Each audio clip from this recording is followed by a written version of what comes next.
Welcome to DelftStack. In this video, I will show you how to fix the error called Failed to Load Animation in Roblox Studio. First, we check ownership, which is the most common reason for this issue. If your game is published under your personal Roblox profile, then the animation must also be owned by your profile.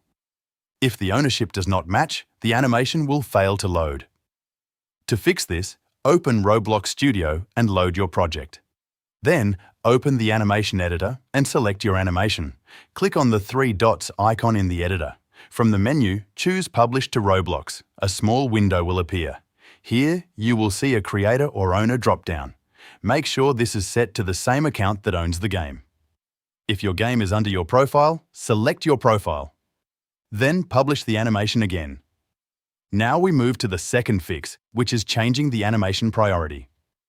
Click on the three dots icon. Hover over Animation Priority. You will see several options. Set the priority to Action or Action 4. Action 4 is the highest priority and will override most default animations. After setting the priority, make sure to publish the animation again so the changes are saved. Once you do these steps, test your game again and the animation should load and play correctly. Thanks for watching.